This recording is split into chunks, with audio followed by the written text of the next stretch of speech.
تخيلي تبقي البنت اللي الكل بيتكلم عنها، اللي وجودها في اي مكان بيعمل فرق، واللي الحظ دايما في صفها مهما كانت الظروف. مش سحر ومش صدفة، دي اسرار بسيطة لو فهمتيها وطبقتيها هتحسي ان الدنيا بتشتغل لصالحك، وان كل حاجة حلوة بتجيلك من غير تعب. في الكلام اللي جاي هتعرفي ازاي تكوني الانثى اللي كله بيتمناها، واللي حياتها مليانة راحة وقوة وجاذبية. فلو عايزة تعرفي ازاي خليكي معايا. هاي شوجر، ازيكم عاملين ايه؟ يا رب تكونوا في صحة وسعادة وهنا. السر اللي كل بنت بتحلم تعرفه، ازاي تبقى البنت اللي الكل بيحاول يرضيها ويكسب رضاها، وازاي تقدري تكوني واثقة في نفسك وهادية وتحققي كل اللي نفسك فيه من غير ما تجري ورا حاجة او تتعلقي بحاجة. لو عايزة تعرفي السر ده خليكي معايا للآخر، لان فعلا الكلام ده هيغير نظرتك لنفسك ولحياتك. اول سر من اسرار الانثى المحظوظة اللي الكل بيحترمها وبيدور على رضاها، انها بتعرف تحط حدود واضحة لنفسها. يعني ايه؟ يعني عارفة هي مين، وعارفة ايه اللي ليها وايه اللي عليها. مش بتسمع لحد يتجاوز حدوده معاها او يقلل منها.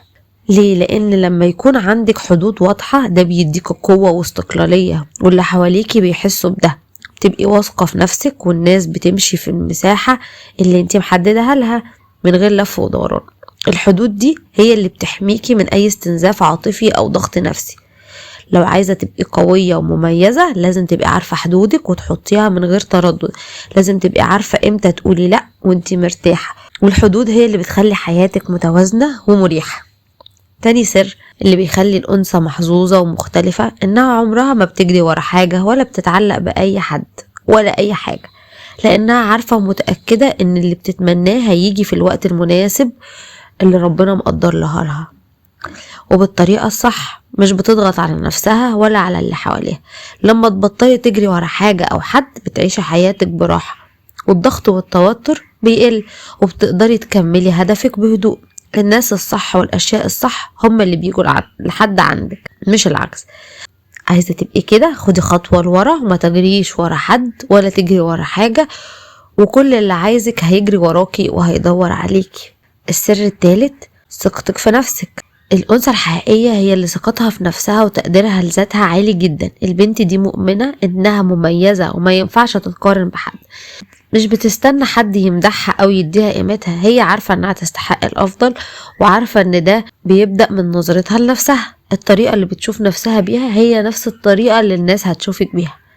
خلي عندك ثقة بنفسك واعرفي قيمتك كويس جدا، لانك لما تعاملي نفسك كويس الكل هيتعامل معاكي بنفس الطريقة. السر الرابع هو اللي فعلا بيخليك أقوى، إنها مفعلة قانون التخلي. يعني إيه قانون التخلي؟ يعني لو حاجة أو حد بيستنزفها أو بيضغط عليها أو بيجي عليها وبيخليها متضايقة، بتمشي وتسيبه من غير أي تردد. عارفة إن الحياة مش بتقف على حد ولا بتقف على حاجة، وإن لما بتسيبي اللي مش مريحك هتاخدي فرصة أحسن، وهتلاقي اللي يريحك، وهتلاقي الحاجة اللي تحسي معاها بالراحة.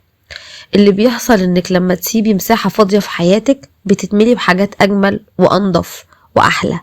فلو عايزة تبقي مرتاحة في حياتك تعلمي تقولي مع السلامة لأي حاجة مضايقاكي واي حاجة مش ايجابية واي حاجة بتضغط عليكي. خامس سر ان الانثى الحقيقية بتفكر بإيجابية، مش بس في دماغها، لا دي عايشة حياتها كلها بالطريقة دي. لما يحصل لها موقف وحش تقعد تندب حظها وتقعد تعيط، لا بتشوف الجانب الحلو وبتتصرف بالراحة، وبتحاول تخرج نفسها من المود الوحش اللي هي فيه، لأنها عارفة ان العالم الخارجي بيعكس على العالم الداخلي. كل ما تكوني مليانة إيجابية وحب هتجذبي الحاجات الحلوة اللي في حياتك. ولو عايزة تعيشي حياة سعيدة ومتفوقة وواثقة، خلي دايما تفكيرك وحياتك وجو العام اللي انت فيه دايما ايجابي ومليان تفاؤل وامل. دول ال5 اسرار اللي ازاي تكوني انثى قوية وواثقة في نفسها. واحنا لسه مخلصناش الكلام عن الانوثة والطاقة الانثوية والحاجات الحلوة، فمتنسوش بقى اللايك والشير والسبسكرايب عشان يوصل لكم كل جديد. ودلوقتي وصلنا لنهاية كلامنا. زي ما شفنا سر الأنثى المحظوظة مش بس في الحظ نفسه، السر هو في الطريقة اللي بتشوفي بيها نفسك. ولما تعرفي حدودك وتثقي في نفسك وتفكري بإيجابية حياتك كلها تتغير للأحسن. ابدأي من النهاردة خطوة وخطوة، وصدقيني الفرق هيبان. لو عجبتك النصايح دي شاركيها مع اصحابك واشتركي في القناة عشان يوصلك كل جديد.